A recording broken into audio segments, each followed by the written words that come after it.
है। As it is सवाल कराना आप भी जानते हो कि बच्चों के लिए भी नुकसान है। जिन बच्चों का पेपर हो जाता है उनको लगता है कि नहीं कराया जाए, क्योंकि एसएससी सुधरने का नाम नहीं ले रही, वो नए सवाल नहीं बनाने की कोशिश करती। धिक्कार है एसएससी और उनके चेयरमैन को। आप कहते हैं तो मैं एक कॉल लगा के अभी चेयरमैन को लाइन पे ले लेता हूँ, क्योंकि नाटक अब बहुत हो गया।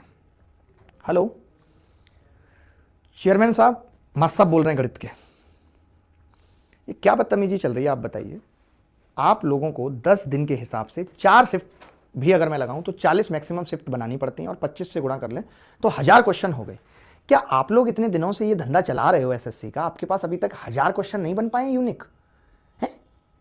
मतलब ये क्या नौटंकी है यार, कि अगर एक घर में 3 लड़कों की 3 भाइयों की एक साथ शादी करानी है तो क्या एक ही पत्नी अलग अलग लहंगा पहना के बिठवा दें? आप बताओ आपके हिसाब से क्या होना चाहिए? भले ही लहंगा एक हो जाए लेकिन पत्नियां अलग होनी चाहिए, तीनों होनी चाहिए। लॉजिक तो यही है। आप क्या कर रहे हो? एक ही पत्नी है, लहंगा अलग अलग है, बस नाम अलग है, शिफ्ट 1 शिफ्ट 2, सवाल वही है। क्यों बच्चों के भविष्य के साथ खेल रहे हो? मजा आता है बहुत।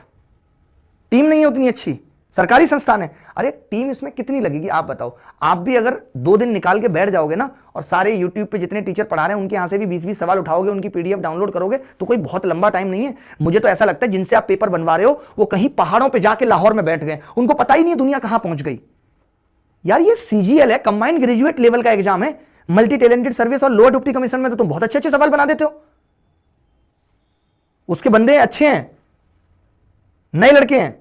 वही मैं कह रहा हूं, आपने उसमें तो नए लड़के रखे हुए हैं, और जो सीजीएल है उसमें आप वही पुराने बुड्ढों से, वही जिनको पता ही नहीं दिन दुनिया में क्या चल रहा है, जिनको वाईटी की फुल फॉर्म नहीं पता, जो अपनी जिंदगी गुजार चुके हैं, दूसरे बच्चों की जिंदगी बिगाड़ने में लगे हुए हैं, उनको समझा दो कान खोल के कि ये सही तरीका नहीं है, सुधर जाओ, अच्छे सवाल पूछो। प्री में जो कर दिया वो कर दिया, लेकिन मेंस में अगर तुम्हारा यही हाल रहा तो बच्चों की छटनी नहीं हो पाएगी। हो सकता है किसी ऐसे बच्चे को जॉब मिल जाए, फिर वही 2018 वाला नाटक होगा। कम से कम इतना गैप रखो कि पढ़ने वाले बच्चा और बिना पढ़ने वाले बच्चे के बीच में एक अंतर आ पाए, क्योंकि बच्चा साल भर मेहनत करता है, वो कुछ नई चीजें सीखता है कि वो अप्लाई करेगा, और तुम पूछ ही नहीं रहे। तो जो नहीं पढ़ रहा और जो पढ़ रहा है उसमें कोई अंतर ही नहीं है।